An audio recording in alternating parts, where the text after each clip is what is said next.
What is up? Welcome to this week's episode of Lambgoat's Vanflip podcast. Today, we are joined by Morgan Lander of the recently revitalized groove metal, alt metal, quote unquote, using finger quotes, new metal band, KITTIE from London, Ontario. Welcome to the show, Morgan. Thank you. Thanks. I'm doing pretty good. How are you? I'm doing good. You know, this may not be our first time chatting.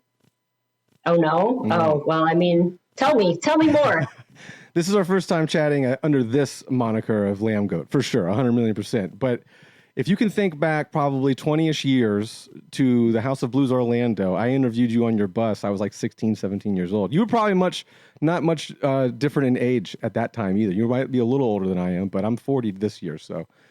Oh, yeah, no, I'm 42, so like literally like. Yeah, you weren't that much older. You were like driving, maybe, and I wasn't, but well, other than that. That's cool. What do you remember about the experience? Like, were you scared? Were you nervous? Did we make you uncomfortable? Tell me more. I can't remember. I know you were definitely there. I think you might have been the only person in the band that was there. I think we were on, you had the bus out at like House of Blues or somewhere in Orlando, and I forget who you might have been playing with because I went down there and saw a couple other bands a lot at that time, obviously, driving to Orlando from Jacksonville, where I'm at. We would go there a lot. So I can't remember if it was maybe on the Cold Chamber El Nino tour or if you were a part of it. Do you remember if it was 2000, right? It was around 2000, 2001-ish. Yeah. Okay. So like 2000, we did the Slipknot tour. We did Seven Dust, and I definitely think that we went to the House of Blues then. And then we've never actually toured with Chamber. We did a headline tour with El Nino was one of the openers. I think they were main support. That might have been in somewhere in 2000 or maybe 2001. Yeah, that could have been it. The only thing I really remember, and this is a buddy of mine who actually accompanied me on that interview. He reminded me that I had a friend online at the time who I guess had conversated with you or kind of somewhat chummingly knew you online or knew the band online, or maybe someone pretending to be me. No, it was someone I knew, but someone, on the other end, but I don't know. I can't remember the person's name, but Scape was his online moniker back in the day. I don't know. Okay. But anyway, that was our little connection there prior to you joining this podcast. Well, and here we are, like 25 years later. Yeah, exactly. Funny how the world's don't really change that often. It's all coming together. Speaking of all coming together, you guys have all come together again. Well, not everybody, but the band is back together. They got the band back together. So how's that been? And like, what led up to all of that, you know? Oh, well, it's been overwhelming, to be honest. It's certainly a lot of work, and I'm also amazed at how positively received everything has been. You know, over the last, I guess, almost 6 months now of announcing and releasing new music and things like that. I can't believe it's even been that long. But everything kind of started back with KITTIE very organically. I'd say that it's quite possible that the seed of things, kind of getting this whole thing going again, was a documentary release. Mm-hmm. It certainly was available on other streaming non-metal, non-rock streaming platforms. Like it's on Prime and it was on Tubi and things like that. And so I think anybody that was kind of scrolling around probably ended up maybe finding it and being like, oh, maybe I remember that band, or people that are into rock documentaries, checking it out or whatever. So I think that was sort of like the initial seeds of things, getting our sort of minds back in the game. But originally we had only really planned to do legacy stuff, and, hence the documentary and everything like that. But we got an offer to do the When We Were Young festival, which I think is kind of, like, we were kind of a weird addition to that. That's a very like rock and emo, like My Chemical Romance headlining, it's stuff like that. But MySpace emo time for sure. Yeah, for sure. But they asked us, and we were like, it was like an offer, like, hey, we'd love to see you guys reunite and do the show, and it was an offer that we could not refuse. So that was sort of our first toe dipping into the let's get Kittie back together. And that required a bunch of like, texts and emails and phone calls, like all the girls getting on a Zoom call to be like, what do we think? What do we do? Where could this possibly lead? And of course, like how much are we all willing to sort of, commit to, and all of those things. And then, another offer and another offer. And I believe at the time that When We Were Young happened, we were already announced for the first Sick New World Festival as well. Yeah, I was going to say that's the first time I'd really heard that you guys were coming back, is that the new metal world. And honestly, I thought you had just forgot to call it that, and you were saying When We Were Young, but I forgot that you were on that too. So yeah, that was actually that was the thing that got us going. And then by that time, so Sick New World, I guess, is more of our crowd, our vibe, I guess. And so people were having a little bit more of a moment about that. But when we were young, Sick New World had already been announced, and we ran into Ash from Sumerian Records in there, and he was like, it was my sister that he bumped into, and he used to book us years and years ago. He used to be our booking agent, so he said hi and was like, I'm going to catch your set tonight. I think it's really interesting that you've been invited to both of those festivals. Mm-hmm. You're the only band that sort of has like foot in both of those worlds, I guess. He thought that was really interesting. And so he came and watched the set, and he was like, you guys look like a badass metal band up there. I'd love to talk more. And from there, we had some chats with him, and he was like, I'd love to put a Kittie album out. And we were like, we don't have a single lick of music to present to you at all, but we'll get right on that. Right. So yeah, like it's all sort of been this weird snowball of like, one thing leads to another opportunity that we're like, well, shit, should we just fucking do it? Leads to another opportunity where here we are now, less than a month out from releasing our 7th album. So it's been fucking wild. It is wild. It is a wild time frame. And like, I remember your sister, speaking of her, Mercedes, was saying that like there was probably no shot that you guys would ever get back together, at least a couple years ago. Like she mentioned that somewhere along the line, online or an interview or something. But that's kind of crazy that, it's kind of worked out. And I mean, I get that, the offer to play those festivals and stuff like that definitely probably pushed everything along. But as musicians and artists and everything, as all you guys are in the band and whatnot, and you had done something so early on in your life, because obviously you were late teens when you guys were like, you left your home country of Canada and everything and started touring the whole entire North America and, outside of it. And, but I mean, like, how were you feeling in the time, when you guys weren't in the band? I mean, you can only speak for yourself, obviously, but like, did you ever like have like the want to do music and like, or the want to do Kitties specifically again? Or did you maybe like try or do other things outside of, cause I know you did like other things, podcasts, and you're into movies and stuff like that, but musically, like, did you ever like want to get back on that horse, so to speak? It's hard, right? Like, I think those types of feelings and like the feelings that you have about something that's so deeply grained in your like personality and your identity, like they ebb and flow, right? I think there possibly were times where I'd be like, I miss that. But it's not like we completely shut everything down with Kittie. Our social media accounts were still going. We never made any grand announcement like we're leaving the public eye and that's that. We just kind of like crept back into the shadows. And I think that it's possible that reflecting on this now, that some of that is probably, only speaking for myself, like trauma response, really. We toured ourselves to death almost. And, coming off the road, those last few tours that we did in 2012, while they were really fun and a lot of really, really great memories, the attendance wasn't great. We were in a van and it was just exhausting. And, like morale was low, and it's just kind of like, well, how much longer can we do this while we're, in our 30s? And like, it's kind of like, when does life start? Yeah, no, I get it. You know what I mean? Uh-huh. And so I think a lot of those things were in the back of our mind when we decided it was just time to maybe try other things. I don't ever recall like a big conversation being like, all right, guys, that's it. You know, we just never booked anything again. And for myself, I was just like, you know, saying no, I think sometimes can be an important thing. So,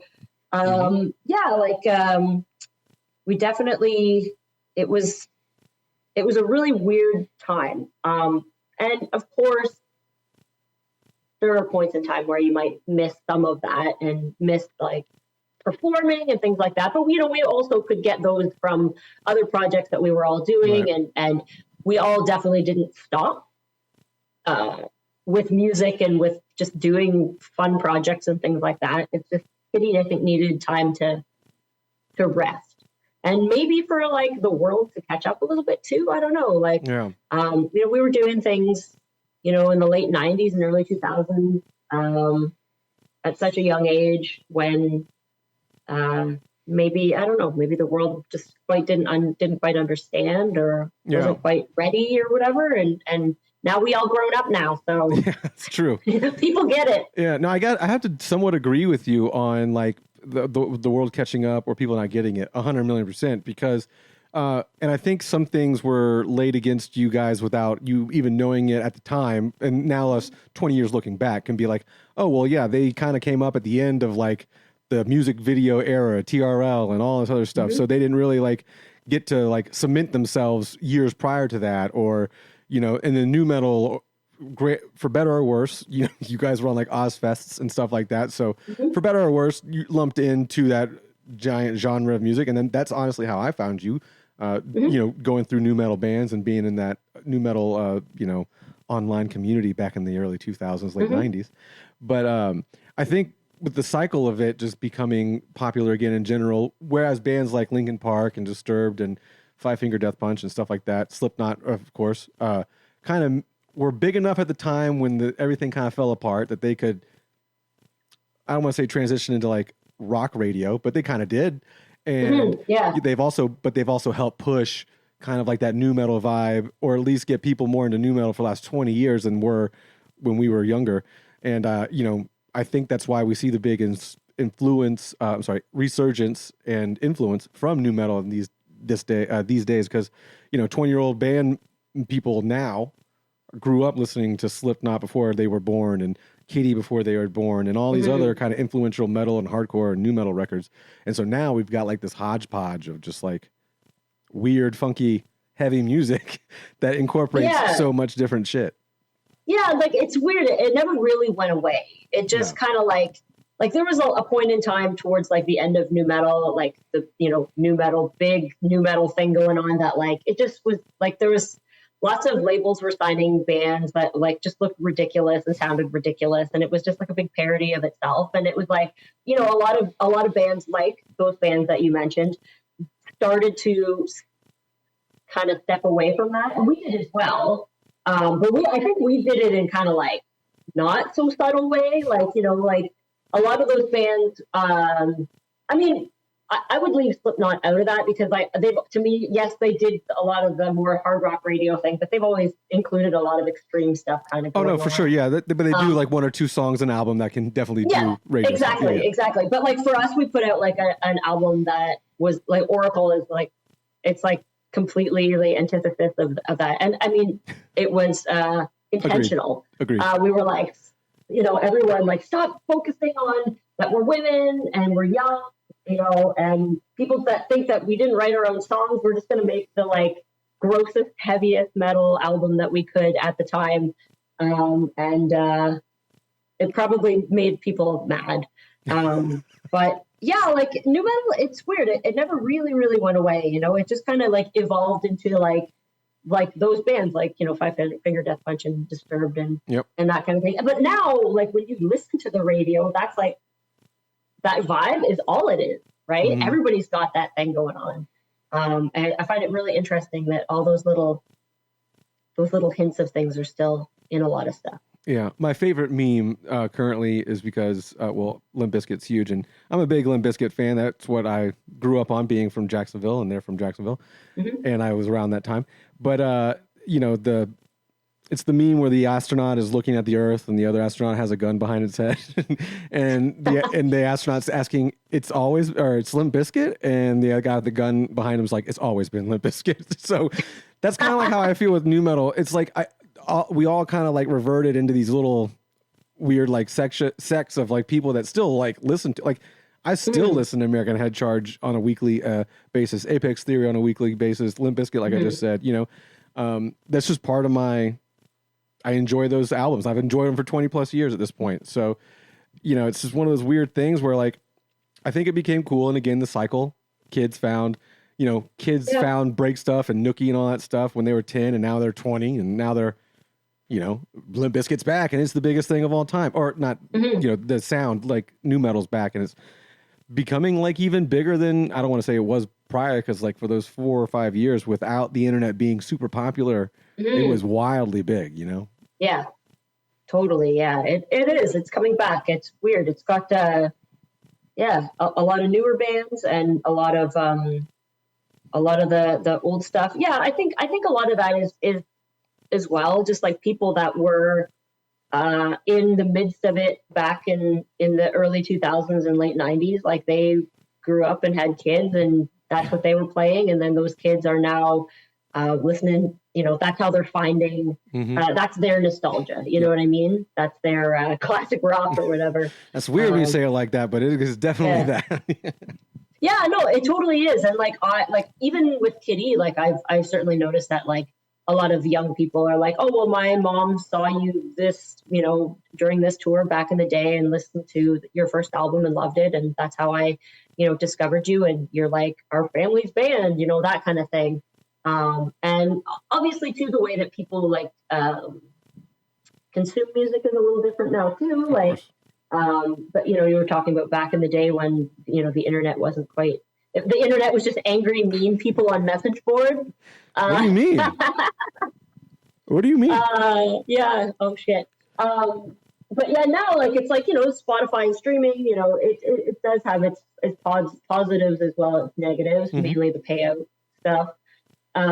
But people are able to discover more new music. Algorithms are doing weird stuff, and like TikTok too is like a weird thing that I feel like I'm too old to understand. But that's how people how bands are breaking and bands are being discovered like every single day. So it's a real weird thing. Yeah, if you can write a song or create a song that's used in like everyone's reels for at least a month, you're set. You've got it. Yeah, totally. You've got some streams counted up, and you got some deals going down and everything. You mentioned, and I was just thinking about this the other day, and I had a discussion about Spotify and payouts and stuff like that. And I'm in the camp where it's probably a small camp, but like, I don't hate Spotify. I'm not going to go out and like wave a banner for them either. I'm a user and I pay them, every month, and I have for years at this point. But I was curious as to like payouts for artists and stuff like that. Like, I get that certain bands or certain artists per se would be missing out on more than other bands. Not saying that one is more valid than the other, but let's say like I started a band and I have like 100 monthly listeners. I don't know if I'm crying about getting paid out, but if I'm Taylor Swift or if I'm an artist, a bigger artist, I may be those numbers of streams, then I might be like, am I getting everything I can from all of this? But then, there's a lot in between. There's so much gray area with the Spotify thing that, like you were saying, like people find a lot more music that way. Playlists are becoming a huge thing. It's the new mixtape. It's not really like, I made you a playlist instead of made you a mixtape, so it's like that. It's, there's all these algorithmic things that are going on with Spotify to where they do showcase new music or music along the same lines of what you listen to. So like, I'm curious as to like, cause I do see a lot of bands and every level, every level of success or popularity kind of complain about the payouts and stuff like that. But in reality, in your reality, I should ask Morgan, is it something that is it a bummer, or is Spotify a bummer or a good thing in your eyes? Because obviously like the bummer is you're not getting paid for this, that, or the other, but you're also getting exposed, or the access to your stuff is so much more readily available. What's the trade-off on it? it's such a big topic to unpack, because you're right. Like there is a lot of trade off, right? I mean, to be honest with you, like completely honest with you, like we've never made money off of streaming. We still are not making money from the first albums that we released 25 years ago. Like physical, like physically released. Like you're not making royalties. Yeah, on like no, like there's still an incredible recoupable that is being paid into that, like for like Spit, Oracle, Until the End, Mercedes, and I do not see any money. So I mean, it's hard for me to see like what money I could be making and be like, oh, like I would be happy with that. You know, I understand that like it's hard to gauge like how much one listen to a CD that somebody might tangibly buy would cost, right? And so I understand that those are sort of the things that you're grappling with, right? Like you buy a CD, how many times do you listen to it? And like, what does each one of those listens cost? You know, it's like a difficult thing to sort of understand. But you're right, like there is a little bit of a trade-off. But like, didn't Spotify just change their algorithm to where it's like you don't even get paid unless you have like 1,000 streams or something like that, or 1,000 listeners? I have no idea. I think that they recently like were gonna amend some stuff, so it's like people that like don't really have a lot of exposure are like not even gonna be able to like make a few cents or whatever. And I don't know. I don't keep up the I'll be honest, I don't keep up the day to day with what's going on over there. I just know that like there's a trade off, and in my mind, you know, I've found so much more. And I keep saying Spotify because like I know there's stuff on Spotify that's not on Tidal or Apple Music. There's a wider library on Spotify. Yeah. And again, I don't know how much it costs to run something like that. Like the storage fees and the data fees. It's got to be expensive as shit. And you know, now on top of that, you got all these people working for you in general, which whatever. But yeah, I only pay like $9 a month, so you know. Yeah, but there's like millions and millions of people that are all sort of paying into that and consuming it. I mean, on the other side of the coin with you know Spotify and streaming like that, like I certainly know that like for us personally, it seems like a lot of people have picked up on the band, have discovered the band, through that. Like our monthly listenership, I like look at the number and I'm like, I literally can't even like comprehend that. What do you know what it is right now? Do you know what it is right now? I think it was like 925,000. Yeah, you're about right. 900 around 900,000 a month, which is just like what in the hell? Yeah, you're you're 70,000 away from 1 million monthly listeners. So yeah, like that's fucking wild. Yeah. Go ahead. But yeah, like I think that a lot of the resurgence in interest and popularity is just because of the ease of access of those sort of things. So, you know, like while we don't make money from, you know, like back catalog stuff in that particular capacity, it's still so interesting to me that it's like building something, you know what I mean? And like eventually maybe we'll get paid. But it feels like it has a greater purpose. You know, it's almost like spreading the word. I got you. Yeah. It definitely is. It also like to finish out the last Spotify thing with what I was going to say is like, I think when you look at it based on streams, just streams alone, I think it's very difficult because you've probably people have seen places on overseas or whatever with like clickbait farms or click farms or whatever. There are people gaming the system 100 million%, whether you're a small artist that has the ability to pay someone in Indonesia $50 to get you 10,000 streams or whatever, or followers, or what, you know, insert whatever metric, you know, you can buy all that. But so that's another thing too, that I'm always like, well, yeah, I mean, your band or Taylor Swift has X million, you know, plays per day, but like how many of those come from just like background music in a restaurant or store somewhere that's on a playlist and no one's really listening to it? You know what I mean? So there's a lot of stuff like that goes on that people probably don't even really think of, you know, in the back of their heads and whatnot. But I get it. It's a very, you know, touchy subject, and, you know, not that you're on one side or the other, but it's like, I don't think anyone really has the full idea of what's going on behind the doors over there. So, it's easy to complain about it and bitch about it, but like I use it on a daily basis, and it's such a great vital tool that I'll continue doing so. Yeah, yeah. Like I'm sort of like in the middle as well. Like, I mean, it's I see it from both sides, but I'm certainly not complaining. You know what I mean? I think it's great that our music can have a broader listenership, and like literally at the touch of a button, you can pull up the whole catalog and listen to whatever the fuck you want. Yep. It's really cool. Whatever mood you're in, it can make you a playlist. It'll make you a playlist. Yeah, totally.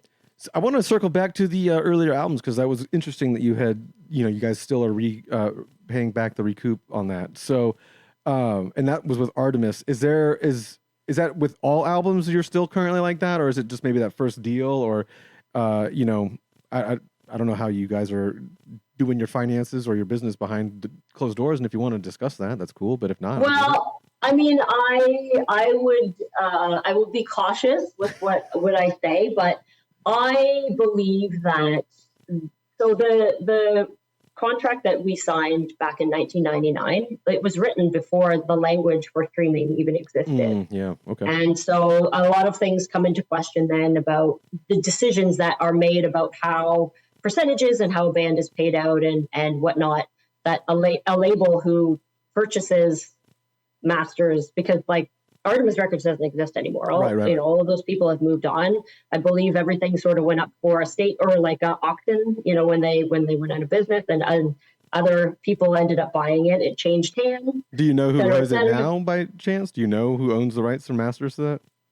Yeah, actually, it was our former label. They were formerly called E1. Oh, yes. Okay. But now they're called Monarch. Yeah, so they have everything. Yeah, so, I don't know.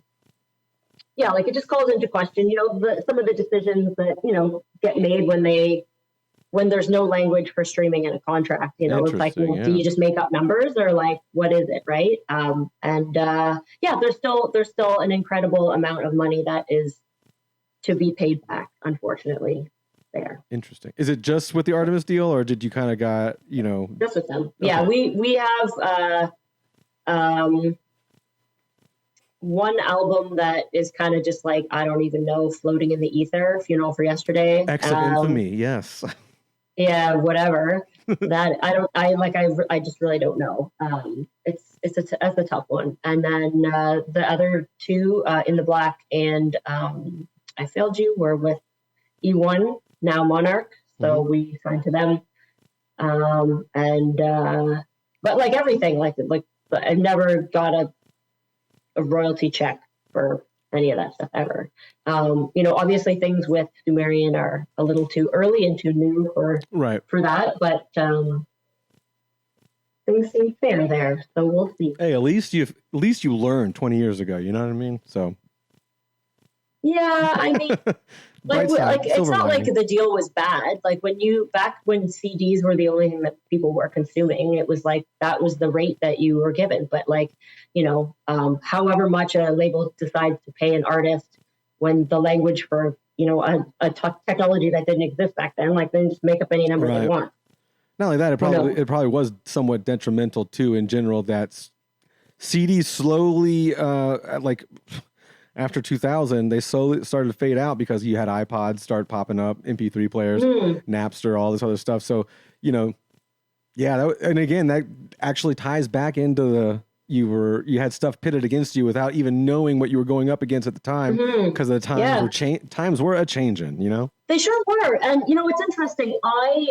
This is something that I actually didn't really realize. But I, recently, I guess maybe it was like last month, we went to LA and we did like a little press tour. And I don't know that it's been announced yet, but I did the Joel Madden podcast, and he brought up an interesting point about that time, like around 2010, 11, 12, like when things were not great for KITTIE in particular, that like a lot of bands that were sort of had our tenure were also sort of in that same feeling. And he brought this to my attention. I was like, oh, I didn't even think about it like this. But it was like, that was sort of that period of time when like iTunes and like streaming and things like that were sort of becoming like it was that transition period. So it was like this weird growing pains thing where people were transitioning out of like, tangible stuff exclusively into a more digital consumption Right. of music. And so there always sort of has to be like a weird transition period or a period where there is no growth because things are changing so rapidly. People don't know where to turn, what to do, what to buy. And I sort of look at that period now and be like, oh, okay, yeah, like it does make sense. That was sort of the advent of, like you said, iPod and being able to download music. Spotify as well was sort of like in that period of time as well. That started out Apple Music. I guess it was iTunes before. And so it was like a weird time where it actually really did impact musicians and listenership and how people were buying music, and people just didn't know what to do. So I thought that was a really interesting point. And like it makes sense. It definitely does. I would like to add on top of that too, because I do agree with Joel on that. But I also think that, like you were saying, in the 2000 era, how like nu metal was getting kind of like somewhat bastardized, and like people were just signing up whatever and ever. I think a lot of that was going on in general in other worlds, especially like in the hardcore and metal world. When you go into like the 2000s or whatnot, you start seeing Hatebreed become big. They're doing Ozfest, and you got other like Killswitch Engage and all these other kind of like bands from like the underground scene, so to speak, kind of breaking through a more mainstream vibe. And then you got labels that solely focus on those artists, whether they be like Victory, Trustkill, Ferret at the time. And then you have other majors starting to like, hey, these guys are making money over here, kind of.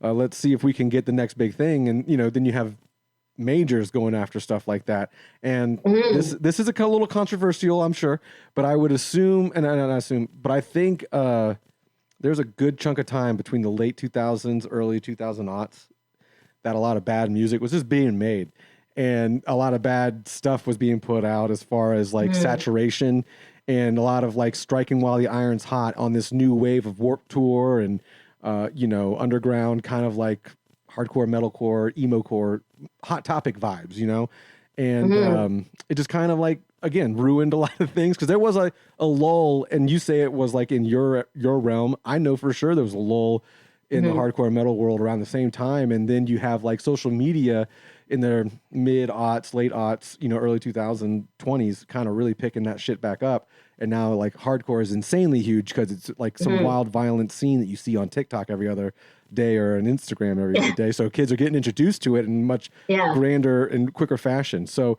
yeah, I mean, that's a good point that Joel made. And I do agree somewhat with that, but also like, the industry was just kind of trying to like eat itself alive, I feel.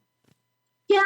Like, I agree. Like, and I know that there probably are many examples where you could tell like a band got picked up by a major label because like the next album that they put out was like the little, you could tell that like they were like A&R'd to death a little bit, type thing. When everybody was trying to, pick at those, hardcore metal, that kind of stuff.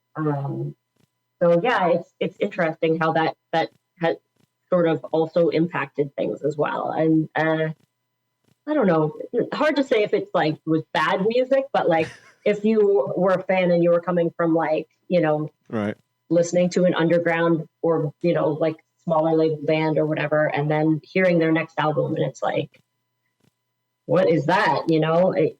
As a musician and like somebody who knows how those things work, you're like, I know. And like as a 40-year-old man looking back, 10, 15 years, like, my favorite metalcore band starting to sing. Ew, I don't want to hear singing. Like that's also what was going on in my frame too. So like, those people that started doing that kind of had to like eat shit for a while until like, now it's a whole lane. Now metalcore bands and other bands sing very good, and it's very accepted, and I like some of that stuff too.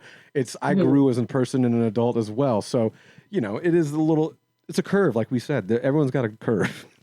Yeah, totally. It's all just evolution and whatnot. So yeah, I take it back. Not bad music. It was just music I didn't really link with per se, but a lot of people also did not. So either way. Right. Well, a lot of people are very precious about their band. You know what I mean? And if it's something that's like underground, small, on a hardcore metal, like death metal, like things that are a little bit more elitist or whatever, like they hold that very precious. And then if I'm sure like a lot of those men and women, they get an opportunity, they're like major label, like let's go for it. And so that's no fault of theirs or whatever. But yeah, like a lot of people hear something that is like a little different, or there's, like you said, singing, and they're like, boo, I liked it better when it was just this, when the vocals sounded like they were in a toilet or whatever. You know what I mean? So no, that's exactly yeah. That still goes on today as far as like production is always, concerned. yeah. You know what I mean? Especially in death metal and other shit. Like the worse it sounds, the better it is to some people, because it gets that mind, or it goes back to that nostalgic feeling of listening to like early death records that sound like they're recorded in like a tin trash can or something like that, Yeah, I actually have a really hard time with that, and I was seeing a lot of people do. Online, online recently, people debates about bands wanting to re-record some of their earlier stuff when the production value wasn't as good and that sort of thing. I think apparently it's a hot debate. I didn't even realize that was something that like people were mad about. It's like, oh my God, now they have money and they can go into a good studio and re-record these songs, and they've been playing them for 25 years and it's going to sound better. Like, why are people mad about it? It'll sound like you hear it live, kind of better. Yeah, it'll sound more along those lines. Yeah, absolutely. And coming from an artist perspective as well, I also feel like there are situations where doing a re-record like that is only going to benefit the artist. Maybe they had a record deal where that version of the song is the only thing that they own and they don't make any money off of it. Yeah. And re-recording a song to sort of update it into the modern era is going to help to get them paid on a song that they've slaved away at for 20, 25 years. And so from an artist perspective, I see that and I'm all for it. I think with like modern recording technologies and things like that, there's no way that like production values would be any worse. I get that there sometimes is a nostalgia link between a shitty sounding snare and you're right, cardboard box sounding shit. You're right. But yeah, like as an artist, I think those things need to be considered too. That like maybe the artist just wants to like Taylor Swift did it. Yeah. It's funny, we've been talking about it for like I was just going to ask you. Years. I was going to ask you because you just kind of like revealed that the kerfuffle you're kind of in with the previous early albums. Like at this point, is there something like you could Taylor Swift it and just like not rewrite, but re-record, redo everything on your own with the current band as is? And is that kind of like the plan, or? Well, I can't say, but it would be really cool, wouldn't it? It would be really cool. You could make money again. I mean, yeah. I mean, it's not even so much that, but I think it's a little bit of that, Morgan. It's okay for it to be a little bit about that. Yeah, I mean, it makes sense. There's no money. There's no money in this whole situation, so you got to get where you get.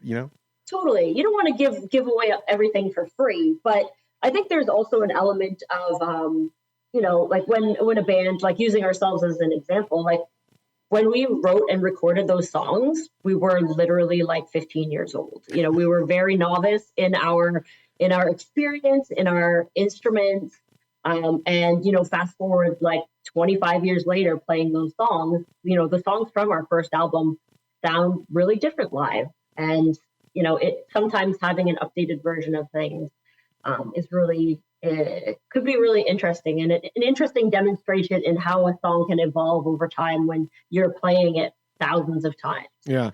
Speaking of which, there's the Lacuna Coil did that for Combalize, and I like their re-recorded version better. I don't know. It just sounds. The production is great. I love how when you step away from how you did things and where your mind was at like 20 something years ago, and you're like you reevaluate it and you're like, why the fuck didn't we do this? Or like, why did we choose to do it that way? Yeah. When you've played the song now like thousands of times and you're like, shit, well, maybe I'll just kind of do what I feel like I would do now and change it up a bit. So I really love and appreciate that stuff. Yeah, I mean, like in the same space, in a different genre altogether, Incubus just re-released Morning View into different versions of their songs, and they are sound insanely better production-wise, way better. But also, you get like a more live version of the song, which clearly is something they've been playing out. Maybe not all those songs, because I don't know if they play all those songs out, but I mean, a lot of them had different kind of endings or different parts that were really cool to check out. And speaking of, playing a song live that's different over the course of 20-something years, I did catch you guys at Rockville, and I do have to say, yeah, I did. I was there. We were all around. I was trying to look for you there, but I knew we had this kind of set up, or we were going to set this up, so I didn't want to like ruin the surprise of like, hey, we've already met, but whatever. It's not that big of a surprise. I will say this though. Yeah. When you were talking about writing songs at age 15, the intro to fucking Spit, I don't know if there's anything that's kind of like stuck in everyone's head more than that little oh god, yeah, I mean? That's like, my personal hell. Yeah. I'm sure you hate it to death, but it's so recognizable. But anyway, you were saying you played songs differently, and remind me if I'm wrong, because this happened quite a bit with a bunch of the older nu metal bands I hadn't seen in a hot second at Rockville. Did you guys like play a part, like a heavy part of the song slower, kind of like a breakdown version? Because I know like Orgy did it, and I'm trying to remember other bands definitely did it. And I was like, I can't believe I heard so-and-so play a breakdown, so to speak, this weekend, I mean, for us, like, a lot of the songs, like tempos vary depending on how we're feeling. Like we don't play to a click track or anything that. So it's like, if we're feeling real excited, we might be playing a little faster. You might have been, because Mercedes was definitely like smiling, cheesing the entire time. So she might have been a little amped. Rockville was a lot of fun. It was a really good set. Mercedes is always smiling back there. She's having a great time. I'm trying to think if we threw any like slow down breakdown stuff in there. Maybe like that middle part of Brackish, like that's what was, a little groovier. That part. But I think everything just sounds heavier live because it just, like we were just talking about. Yep. Yeah, it's just like we're just crushing it after 20 something years of playing the song over and over again. Yeah. And you've perfected it at this particular point. So congratulations on that. Thanks, man. Yeah. Now you guys are Sumerian. You're a Sumerian record label. Or your record label is Sumerian Records. And like you had said, I guess Ash had kind of spotted you guys at the show, and that's how that kind of transpired. But like, not that I have a personal opinion on it because I don't necessarily care, but I know that Ash had been in like hot water in the last couple of years regarding whether it's like COVID shit or other kind of like governmental shit or whatever. And I know you guys are like a Canadian band, and so I didn't know if like any of that kind of played a part in it, or maybe you don't have to, and again, you don't have to say that you align this, that, or the other or whatever, but I know that I'm in Florida and you're in Canada. We lived in different worlds basically around the 2020s and 2011. Yeah, but I'm a commie Canadian. Watch out. And by all means, I'm a firstborn American citizen from a Canadian family. So I am Canadian as well. I'm a dual citizen, half and half. Ottawa, yeah. Oh yeah, represent Ontario. Yeah. But yeah, so like, does that play into like, do you guys think about that kind of stuff? Whether it's like heat that Sumerian or Ash gets, or do you not even care? It doesn't bother you? No, not at all. I think, our business is music, and Sumerian does a great job of, putting music out and, supporting their bands. And that's what we're in business with them to do, right? There are a lot of really great people that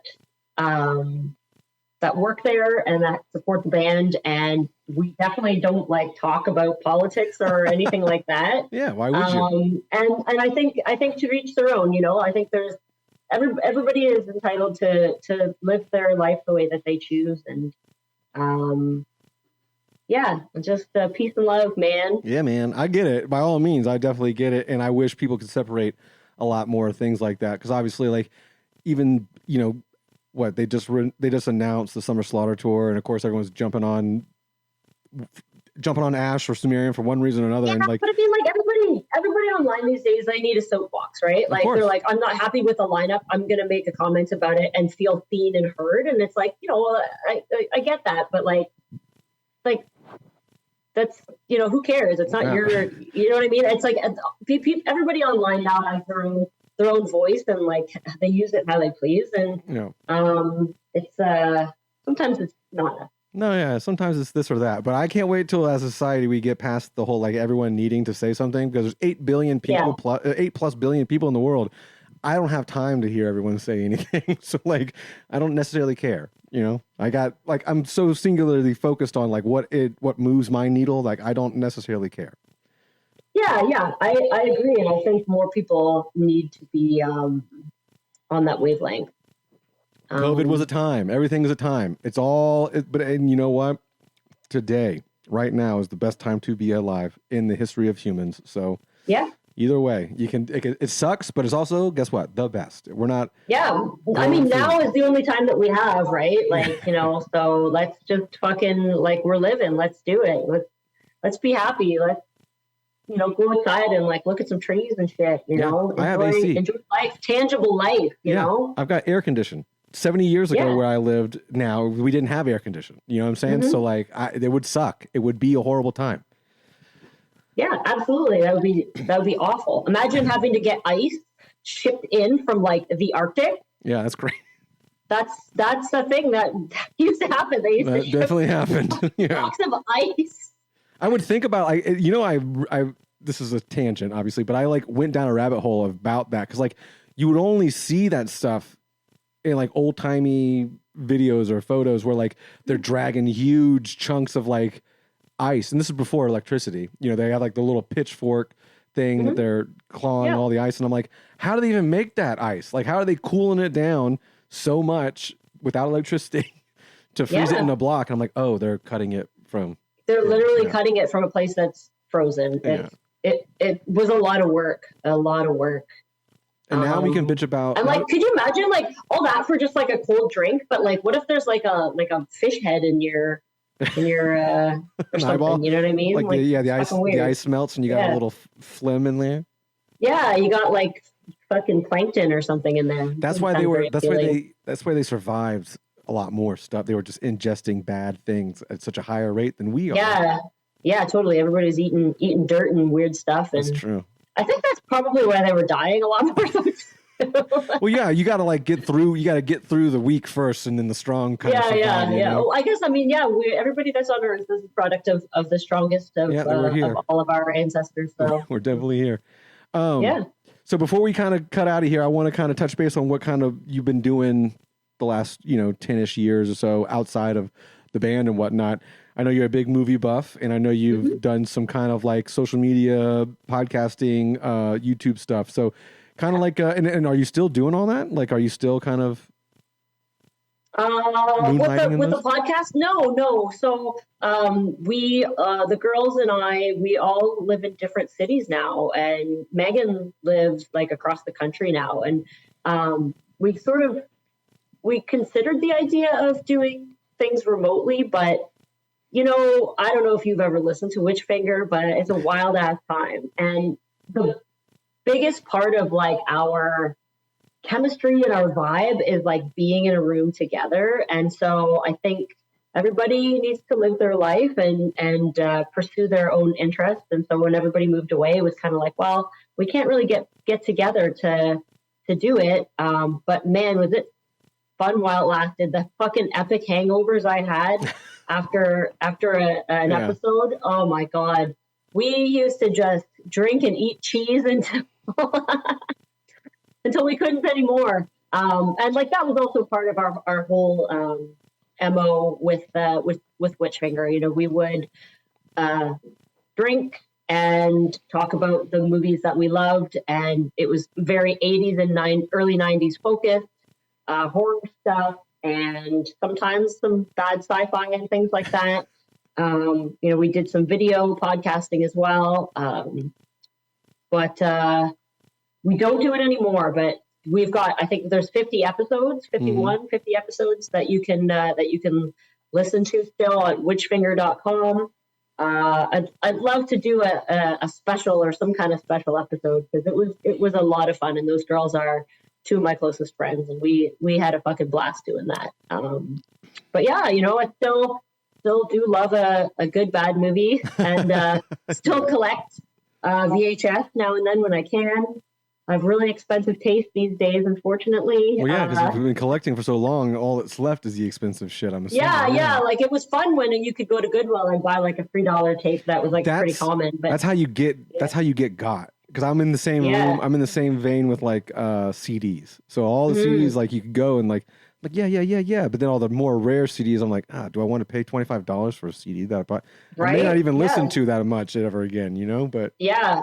Well, tapes now are not, like, they're getting into the hundreds. You know what I mean? Like, we're talking like some rare stuff. Yeah. And I know a lot of collectors that, like, they have collections that are worth, like, I couldn't even imagine, hundreds of thousands of dollars. Like, when a tape is like a $500 tape or $1,000, it's crazy. It is nuts. Huh. When you were doing the podcast, because I don't really get to talk to a lot of podcast people, unfortunately, and I do a podcast. But when I know you were just saying, one of the things I hate most about doing this particular podcast probably is that it is via Zoom a lot lately. And prior to the pandemic, it was in person. So everybody that we were, like, they'd come to my house and we would, hang out, and it would be more of a casual vibe. This seems a little, not that it's not as casual, or it's definitely not as casual, but it does take time to like warm up instantly when you meet somebody in this, scheduled Zoom call. So it is a little difficult. But also the thing that I found that's more annoying probably, and this is probably something as to why you don't do it on, Witchfinger anymore, or why you don't do Witchfinger anymore, is like talking over somebody is insanely easy to do, especially because like it's just me and you right now, and periodically I've probably done it. I do it all the time, but I've done it, and so like when there's multiple people, especially in like a casual conversation podcast, which like yours was, I'm sure it gets just insane for a viewer or a listener to like listen or watch that via a Zoom call, because you can't, people cut out, cut in, and you can't really grasp everything that everyone's saying. Yeah, imagine 3 drunk girls trying to do that. Like, that's fucked up. Like, it sounds like an OnlyFans fucking thing instead.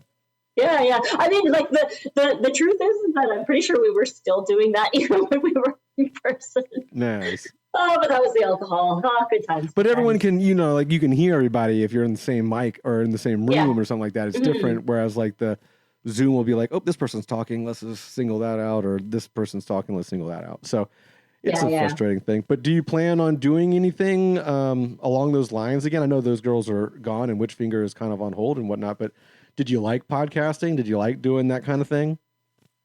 Yeah, I enjoyed it. I felt like the tedious stuff like editing was kind of like, but I thought it was fun. I don't dislike communicating in any way. I think it could be something that I would entertain in the future. No plans for anything yet. I would love to one day be able to get my girls in a room again, and we could do a Witchfinger reunion. That would be really cool. But I'll just have to settle to like appear on other people's podcasts. Yeah, I mean, you guys could schedule like live ones. Like yours. Yeah, you could do mine. It's going to be viewed by hundreds of people, Morgan. Woo! The big time. Yeah. You never know. But yeah. So there was one thing I was going to ask you. God dang it. I tried That's the trouble with live, right? Well, then we like go on no editing. Now you're like, I forgot. Oh, that happens. They're used to it at this point. But I tried to avoid like all the women in metal stuff because I feel like that's something that you guys always talk about. And I feel like you were on. Were you on She's with the Band recently? Yep. Yeah. We spoke with Tori recently as well. So I'm sure you got it all out there. But you should definitely go listen to that one if you're interested in that. I mean, not that I'm not interested in it, but I do whenever I feel like whenever I do have women on the podcast, it's like, that's like a question I always seem to come around, and I don't know if like women in metal hate answering that question or. Well, it's. I think if there's like kind of, for me personally, I think there's two parts to it, right? Like we're tired of it. Of course, yeah. We're tired of being asked the question. And especially for us early on, we got asked a lot of like really dumb questions that were sort of related to that. But at the same time, we all have very unique and similar experiences being women. And so it's also important to talk about those things because representation, the more that we talk about things, the more accepted universally that they become. So, it's kind of like a dual thing, right? Like, do we avoid it? And that's good because sometimes it's tiring and exhausting to talk about it, or do we talk about it because sometimes it's important to do? What's your podcast? Yeah, double-edged sword. But I mean, yeah, again, I'm sure a lot of that was covered on the She's with the Band because I think that she does a great job of doing that. Yeah, so absolutely. If you're into that, just go check that out, obviously. It's on everywhere, YouTube, Knotfest, everywhere. But yeah, Morgan, I appreciate your time. Like I said, it's been wild reliving my 16-year-old self again at 40 with all these new metal bands resurging.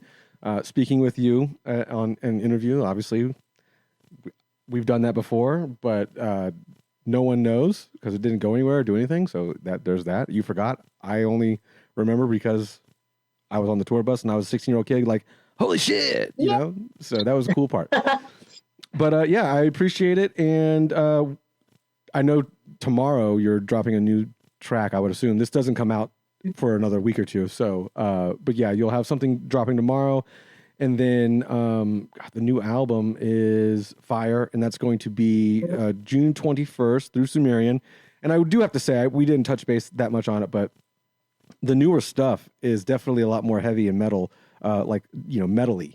It's not necessarily as... I keep hating reverting back to like new metal because that's such a bad vibe sometimes. But I was blown away by the new music. That's what I will say. Well, thank you. And like, I know we're trying to wrap it up, but we just keep talking. It happens. I think a lot of people. It's interesting. Like, there's been a few interviews and people that I've spoken to that were like almost surprised that it's not like new metal, because they're like, oh, you could have just, taken the easy route and just done what people would expect after like a comeback and whatnot. Like almost like completely ignoring the fact that, we have like 5 other albums that are not, you know what I mean? And so like, for me, I think the music that we're putting out is, I think it's kind of like I don't want to say somewhere in the middle, but like there's some little elements of that, but I think it's just a natural progression of the band. And it's to me, it still sounds like Kittie, like our last 2 albums prior to this one were very, very metal. There's a lot of fast stuff going on there. And so, yeah, maybe I guess we could have taken the easy route and made a new metal album, but that's just not who we are. So, thank you for saying such kind things about what you've heard so far. Well, yeah, if someone hasn't heard you if someone hasn't heard you guys in 20 years, they'll be kind of like, it's not the same. You know what I mean? That's true. That's true. I mean, you're right that like not everybody who, was with us from the beginning with Spit came with us throughout our entire career. Right. But I mean, it's not that much of a jump, I think. I think we definitely have more extreme albums sort of in the middle that they can dabble in if they'd like. But this is a more mature version of the band, and absolutely, they're ripping it. So congratulations on all that. Thank you. Oh, my God. Oh, yes. Are you familiar? I mean, are you familiar with Lambgoat?